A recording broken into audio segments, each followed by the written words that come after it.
Buenos días. Buenos días a todos, amigos, amigas, camaradas, opositores, chavistas, niní, todos son bienvenidos en esta casa que es Interclases, todos. Pero primero dar las gracias y la bienvenida a tres ponentes con distintas ópticas e interpretaciones que nos pueden ayudar mucho a enriquecer este balance postelectoral que vamos a presentar hoy a todos ustedes. Manuel Felipe Sierra, conocido y reconocido periodista venezolano. Luis Enrique Alcalá, también llamado el doctor político.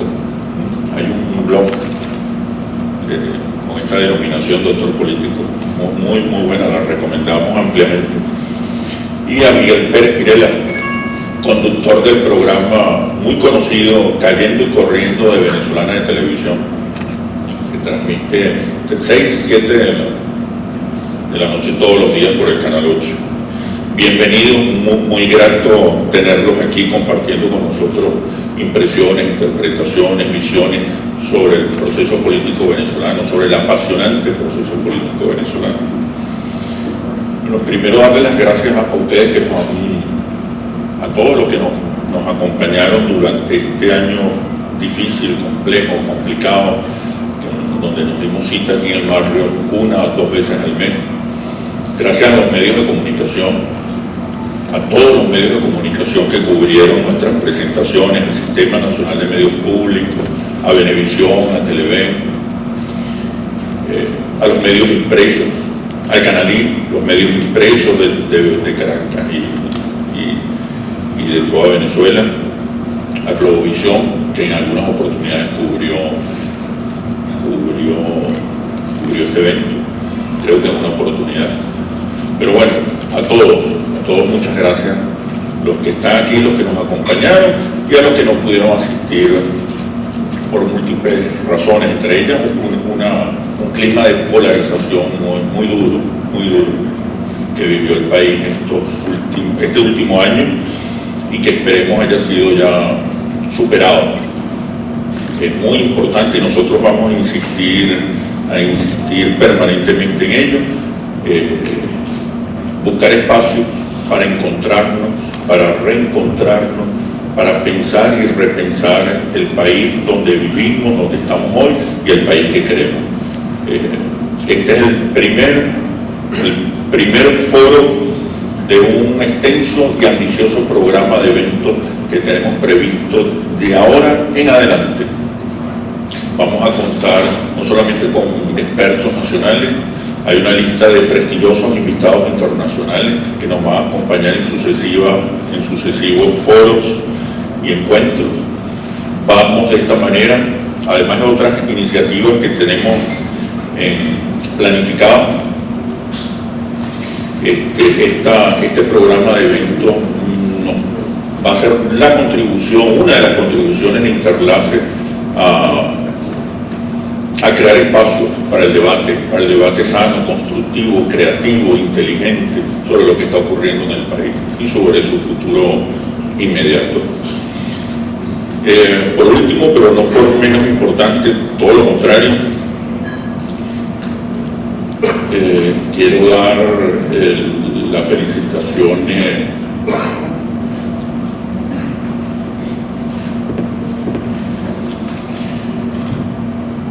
unas sinceras felicitaciones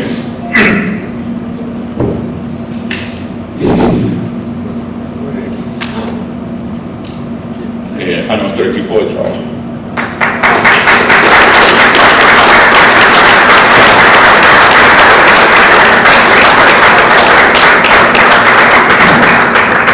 Fue un año muy difícil y nuestro equipo de trabajo soportó con valentía, con gallardía, con honestidad, con entereza, con solidez,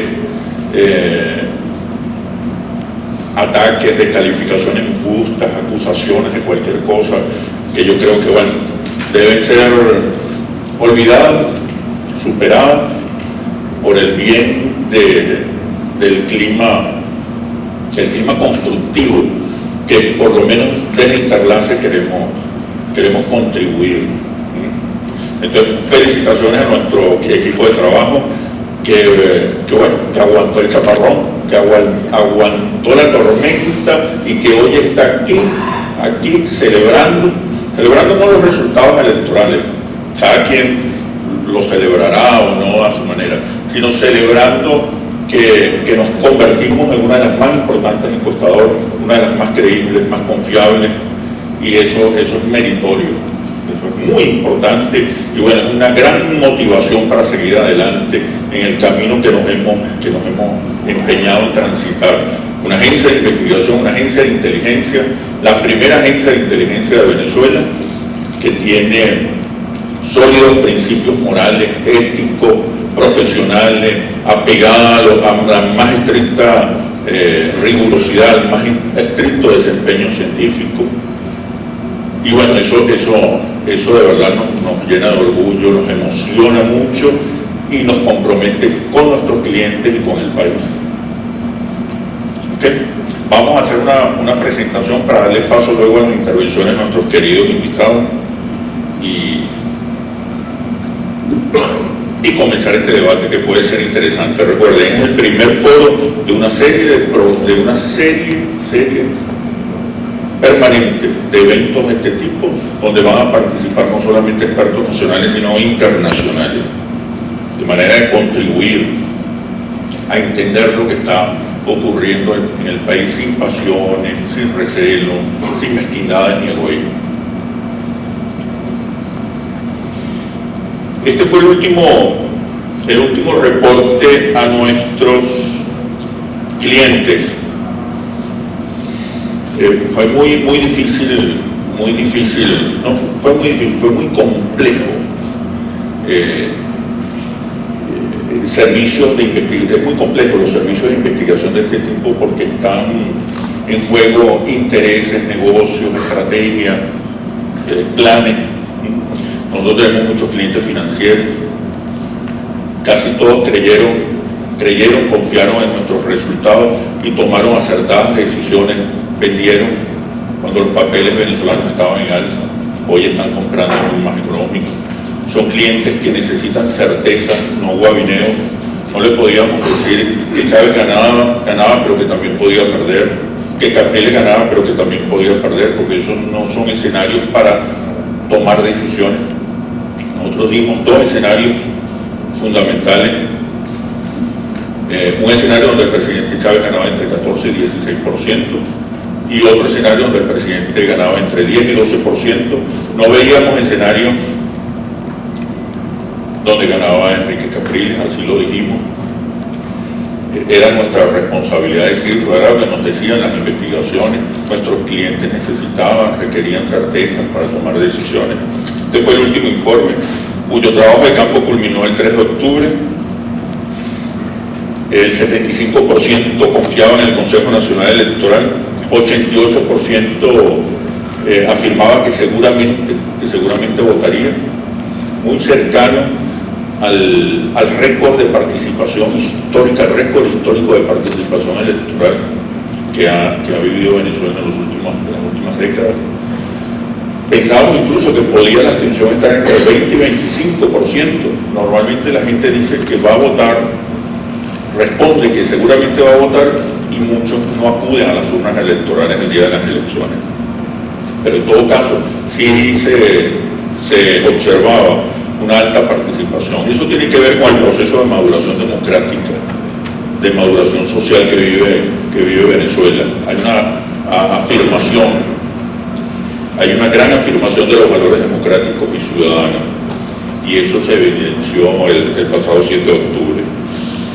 Al 3 de octubre teníamos una brecha, los resultados nos daban una brecha de 14% a favor del presidente Chávez, con un 15% de indecisos o que no respondían a la pregunta sobre intención de voto. Ese fue el histórico. Ven que se mantuvo estable, en términos generales se mantuvo estable durante todo este año electoral, se mantuvo estable el comportamiento electoral. Al final podemos observar un respaldo creciente progresivo, aunque lento, pero alza progresiva de la candidatura de Enrique Capriles y una estabilización por debajo del 50% de la intención de voto a favor del presidente Chávez. Los escenarios de proyección calculaban entre un 20 y 25% de abstención, y con base a estos niveles de abstención y el análisis del posible comportamiento electoral de los indecisos o los que no respondían, formulamos los mismos escenarios que 2 semanas antes. El presidente ganaba con un 14% de ventaja o ganaba con un 10% de ventaja, que fue finalmente lo que ocurrió. El presidente está ganando gana las elecciones con una brecha a su favor de alrededor del 11%. Este fue el escenario que más se acercó a los resultados. Nosotros hemos insistido mucho en la dimensión, en el análisis sociocultural, en el análisis desde el punto de vista psicosocial del proceso político venezolano. Y hemos insistido mucho en que la pobreza tiene una condición, una dimensión existencial, subjetiva, afectiva, emocional, para la cual no bastan los programas o las propuestas programáticas. En una investigación que realizó el Banco Mundial se le preguntó a 60.000 pobres en 60 países qué es lo que más dolía de ser pobre, y los pobres respondieron que lo que más duele es la mirada de desprecio. Esa dimensión emocional, subjetiva, existencial, clasista es muy importante para el liderazgo. Entender esa dimensión es muy importante para el liderazgo político. Está de más decir que el oficialismo ha entendido esta dimensión de manera muy profunda. La oposición sigue sin entender esta dimensión. No basta una propuesta de bienestar. Los pobres necesitan también certezas espirituales, clasistas, existenciales, que tienen que ver con su reivindicación, su reconocimiento como seres humanos y ciudadanos. No es casual que el símbolo electoral del presidente Chávez haya sido un corazón, y que sus discursos se parezcan más a una declaración de amor que a una propuesta ideológica, en buena parte. Pero esta dimensión es clave. Hay un proceso de maduración social y de construcción ciudadana en Venezuela, de reafirmación de valores democráticos. Hay un involucramiento colectivo en la agenda pública. La política hoy es un hecho cotidiano, permanente, que convive con el venezolano en la casa, en el trabajo, en la calle, con los amigos, con los familiares, incluso con desconocidos. Y eso ha reconfigurado la cultura política. Ha surgido un nuevo repertorio de significaciones, nociones, gramáticas, símbolos, una emocionabilidad distinta y finalmente una nueva identidad política popular. El chavismo se ha constituido en una comunidad emocional, en una identidad de clase y en una nueva cultura política nacional popular. Esta es una de sus fortalezas. Por eso, más allá de la gestión, de la valoración de la gestión, hay un respaldo a un discurso, a una emoción y a un modelo de inclusión. Reconocer estas fortalezas es fundamental, tanto para los chavistas, los oficialistas, y también para la oposición, que si no logra entender esta multiplicidad de dimensiones racionales y subjetivas, le va a ser muy difícil confrontar en mejores condiciones al presidente Chávez y todo lo que él representa. Nuestro aparato conceptual todavía resulta corto, insuficiente para interpretar y simbolizar las nuevas realidades. Muchos reducen este proceso político a un problema de gestión, a una relación clientelar, a la ignorancia del pueblo, al ventajismo, al poderoso Estado e incluso a las encuestas vendidas. Yo creo que es necesario, nosotros en Interlace pensamos que es necesario comenzar a cambiar nuestros marcos de interpretación para poder entender el conflicto,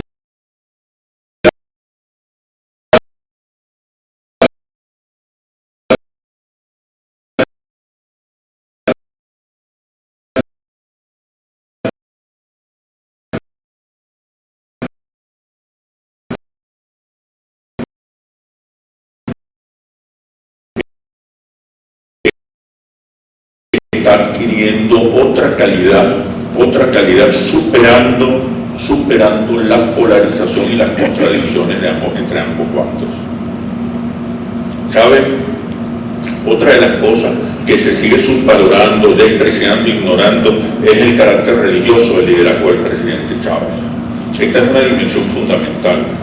El oficialismo la ha entendido y desde hace 2 años, después del revés electoral en las elecciones parlamentarias, han venido acentuando de manera programada esta dimensión religiosa.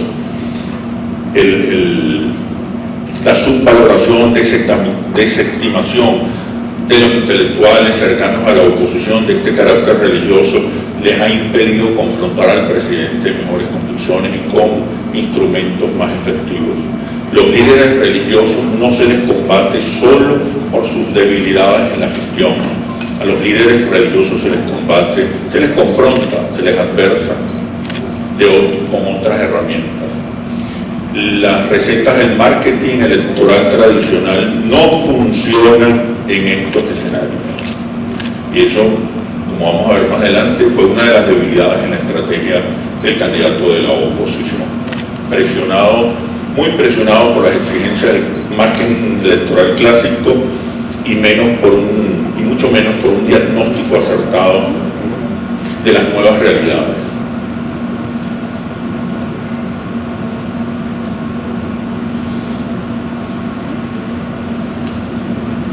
Una de las cosas también que nosotros planteamos para el debate, como todas las tesis anteriores que planteamos para el debate y como una contribución desde Interlace al pensamiento político nacional, es que en Venezuela hay una disputa social, hay una confrontación de clases. Los resultados electorales revelan claramente, inequívocamente, que los sectores populares respaldan en su mayoría al presidente Chávez y los sectores medios, profesionales, las élites, adversan claramente al presidente Chávez. Hay una disputa social, aquí no hay una contradicción entre lo urbano y lo rural. En las ciudades la votación es muy pareja, en las ciudades principales.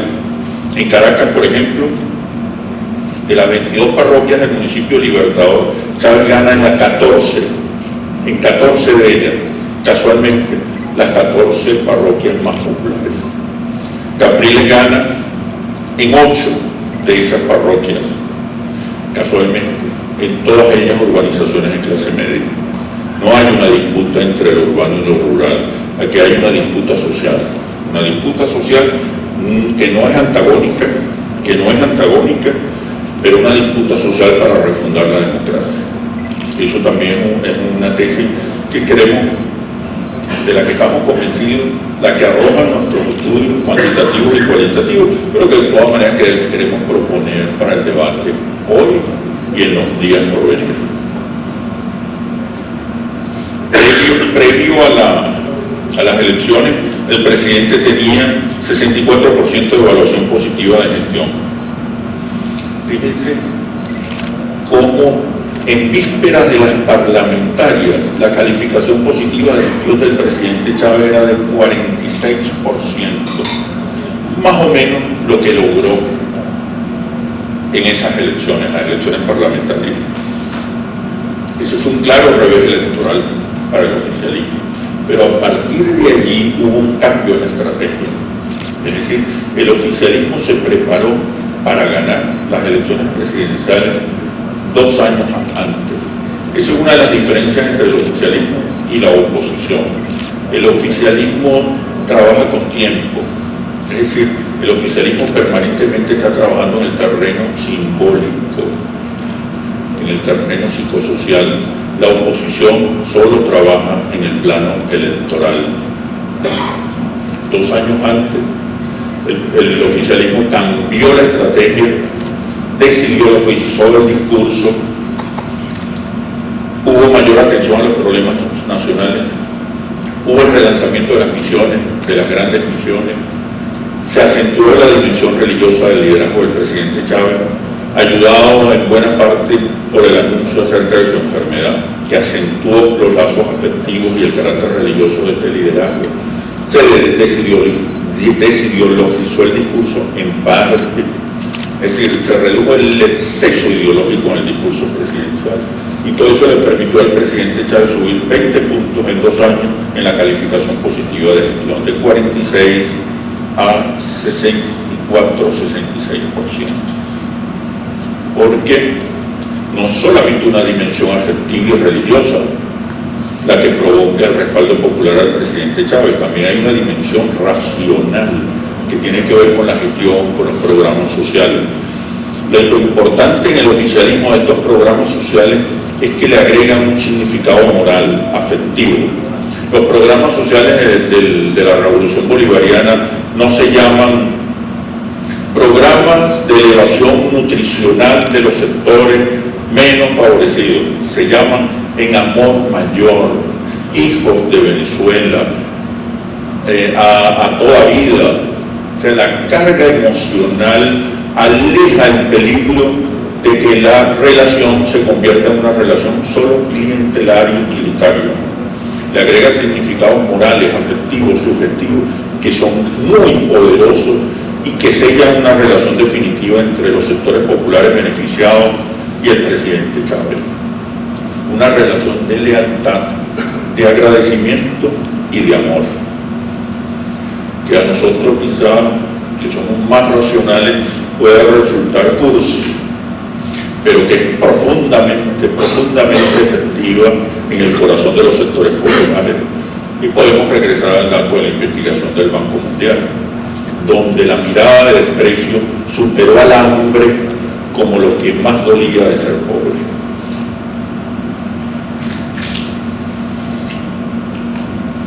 Hay un liderazgo religioso, es una de nuestras tesis, que tiene que ver con lo que otros llaman liderazgos carismáticos, liderazgos emocionales.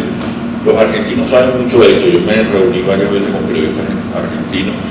Yo les decía, ¿entienden lo del liderazgo religioso? Me decían, no tienes ni que explicarlo, lo sabemos, lo entendemos y lo vivimos.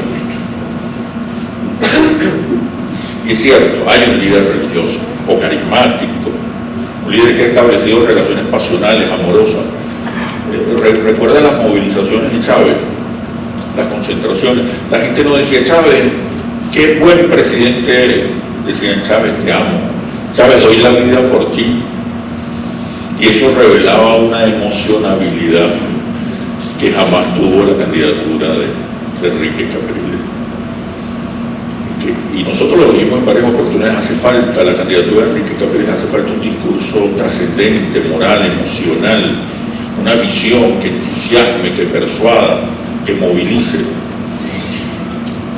No fueron las mismas emociones que despertó uno y otro. Las emociones que despiertan el liderazgo religioso del presidente Chávez son mucho más profundas, generan casi un fervor religioso. La relación carismática entre el líder y sus seguidores es una unión emotiva, son lazos emotivos a través de la creencia común en las ideas y los valores. Dijimos en numerosas oportunidades que la identificación con el líder no se basa en una identificación con un programa de gobierno. La identificación de las masas con los líderes se basa en una identificación a base de valores, de principios, de sentimientos, que la gente sienta que ese líder piensa como yo, siente como yo, que me toma en cuenta, que me entiende, que sufre y anhela como yo. Ahí se sella una relación definitiva entre el líder y las masas. Eso es un valor fundamental para consolidar un respaldo social y electoral estable. El líder religioso maneja los recursos de una manera mágica. María, no tienes vivienda, ¿cómo es posible? Capitán Guzmán, esta noche María tendrá su casa propia. Es casi milagroso, casi un milagro lo que vive María, lo que vivió María ese día cuando el presidente decidió de manera mágica entregarle una casa, y eso tiene un impacto simbólico enorme sobre los sectores populares que viven y se sostienen fundamentalmente con base en la esperanza, El líder carismático o religioso mantiene un discurso reivindicativo de redención. Se parece más a un redentor que a un líder político. El líder carismático usa la palabra para seducir, convencer. El contenido de su discurso es esperanzador, es casi religioso. Utiliza los eventos para mostrarse victorioso. Se legitima permanentemente en procesos electorales. El líder carismático no se le culpa de las fallas en la gestión del gobierno. Siempre el culpable es otro. Por eso la evaluación racional de la gestión no afecta al líder carismático, al líder religioso, porque el líder religioso está por encima de la gestión. El líder religioso no se equivoca, no es culpable. El líder religioso siempre tiene la razón. El líder religioso es humano, es humanitario, quiere lo mejor para su pueblo, hasta el punto de que sus seguidores, y eso lo vieron en campañas por televisión y en expresiones permanentes en las concentraciones del oficialismo, la gente decía, primero Jesucristo y después Chávez. Da bienestar. Y finalmente el líder religioso tiene una condición moral superior, es bueno, es humanitario, tiene buenas intenciones, quiere lo mejor para su pueblo, para su país, se sacrifica por nosotros. Es una épica religiosa programada que acentúa esta dimensión natural religiosa del presidente Chávez. La campaña electoral del presidente Chávez. Estos son elementos para el debate, por las características de eventos de este tipo. Durante muchos meses, prácticamente cubrió toda la campaña o toda la pre-campaña, el proceso político electoral venezolano y la intención de voto estuvo muy influenciada por una fuerte carga emocional en la percepción de los eventos políticos, así como en la valoración del liderazgo y del desempeño presidencial. Entre junio y julio del 2012, en Venezuela solo se habló de la pelvis del presidente, del cáncer del presidente, de la dolencia del presidente. La enfermedad del presidente ocupó toda la agenda pública. La enfermedad del presidente opacó, disminuyó al mínimo la agenda propia de la oposición. Hasta la oposición se involucró en la agenda donde dominaba la enfermedad del presidente. Fue acertada el carácter afectivo y emocional de la campaña del presidente Chávez, corazón de la patria, campaña hecho millones. Pero finalmente, durante este año, la oposición no logró colocar una idea. La oposición tuvo el desacierto de esperar o de construir un escenario electoral donde el presidente no participaba. Es decir, la ausencia del presidente en la campaña electoral presidencial marcó el diseño estratégico de la oposición. Cuando conversábamos con los líderes de oposición, sus asesores, sus intelectuales, nos planteaban casi de manera definitiva que el presidente no participaría en las elecciones presidenciales. Y eso evidentemente resultó en una estrategia equivocada. La oposición viene reaccionando a partir del 1 de julio con una estrategia y una campaña definitiva. Durante los primeros meses, después de las primarias, durante los meses de la pre-campaña, no hubo una idea, un discurso que pudiera cambiar la agenda pública dominada hasta ese momento por la enfermedad del presidente Chávez. Esta etapa, este clima emocional, culmina al iniciarse oficialmente la campaña electoral el 1 de julio. Y el oficialismo tuvo la obligación de agregar soportes racionales a la intención de voto. Fue así, de esa manera, como el presidente comenzó, o como la campaña del presidente Chávez comenzó a presentar logros, comenzó a prometer, a presentar proyectos y propuestas. Se desradicalizó el discurso, hubo promesas de rectificación y eficiencia y la confrontación pasó de la descalificación personal del candidato opositor a una confrontación de ideas, de visiones, con la acusación de que Enrique Capriles ocultaba